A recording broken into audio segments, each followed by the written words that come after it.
very heroic, very regimental of them, and of course, there's far more ground to cover. Sicily was very intoxicated with a lot of green fields and vineyards and a couple of hills, and not as mountainous as Italy would be in the next episode we talk about, and of course Monte Cassino as well. But Sicily was kind of just one of those events which was quite uneventful. There's a lot of things surrounding Italy, but then when the actual Allies landed Italy, not really much went on as such as, for example, a year later in Normandy. You landed and that was it. Thousands of things went on at once, but the Sicily invasion was really kind of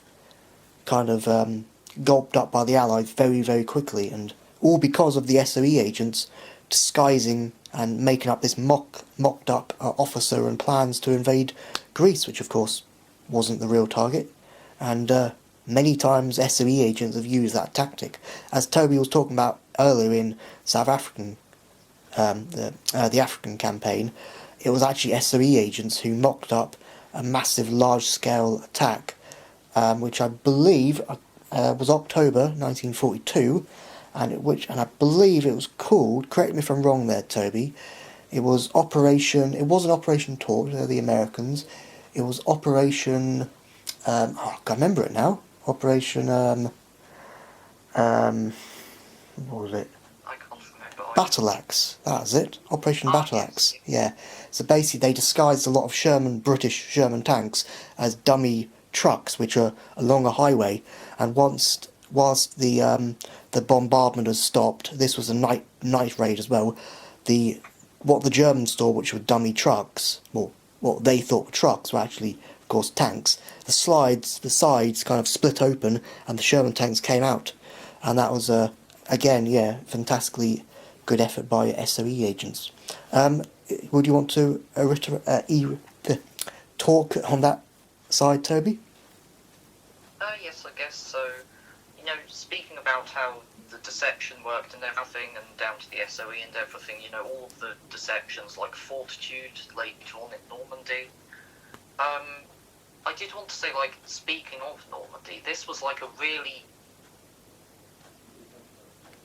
almost a dress rehearsal to iron out little issues, like the aircraft getting shot at by their own side, certain communications weren't perhaps quite as good as they would be, but overall it just went according to plan, and part of the reason for that is the Wehrmacht at that stage, and the Italian army indeed, were basically fighting in reverse gear, so they'd literally just been hurled across the Mediterranean.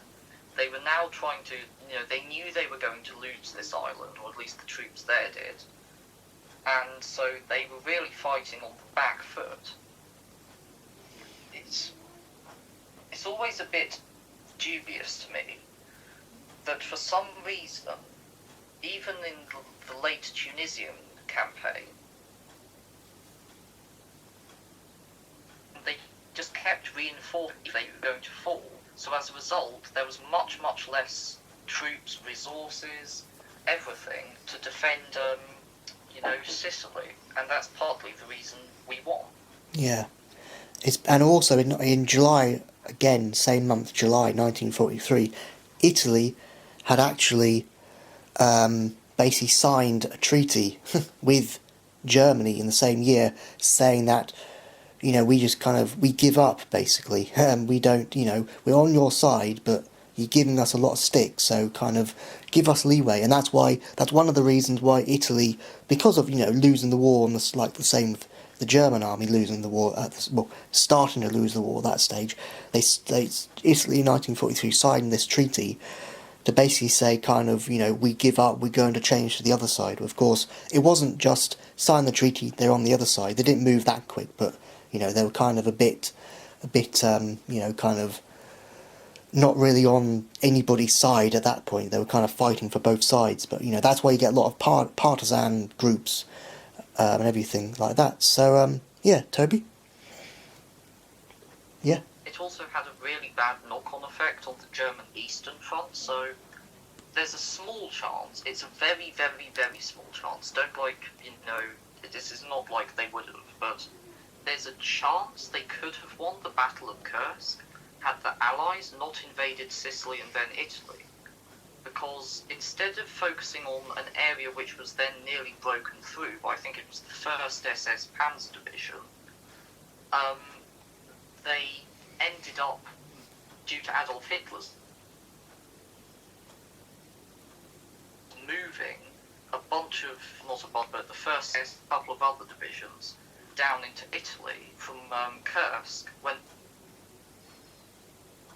on the customs.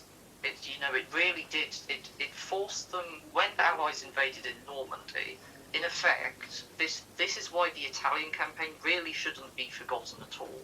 And it's like an often overlooked campaign, really often overlooked. And it shouldn't be, because, it drew loads of German forces away from Normandy, from Russia, and turned what was going to be a two-front war into what was effectively now a three-front war. And that's just, a two-front war is bad enough, but a three-front war is just impossible. It just really is completely impossible. Yeah, it's the same again. Yeah, with Sicily and later on, having a three-front war. Germany just couldn't handle it. It's like if you go back in time to April 1915 with the, with the Anzacs and the British troops landing at Gallipoli, the little peninsula on Turkey, Gallipoli. It was basically the same thing. The Germans, the Ottomans were on the same side with the Germans. Suddenly, there's this big invasion of Turkey. Germany couldn't really concentrate. They couldn't be in two places at once. So it's a bit. It's a bit struggle of what's going on. It's kind of right through military history. It's been the same thing. So, do you want to just say a little bit, Toby, before this episode is up?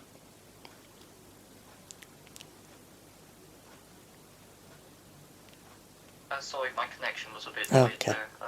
I couldn't quite hear you.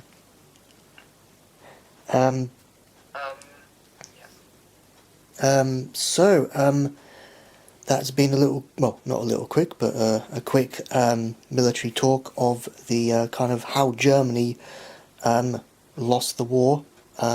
Italy, July 1943. Not Italy, sorry, Sicily. Sicily, July 1943. And this has been episode 1. And see you in the next episode for the actual main Italy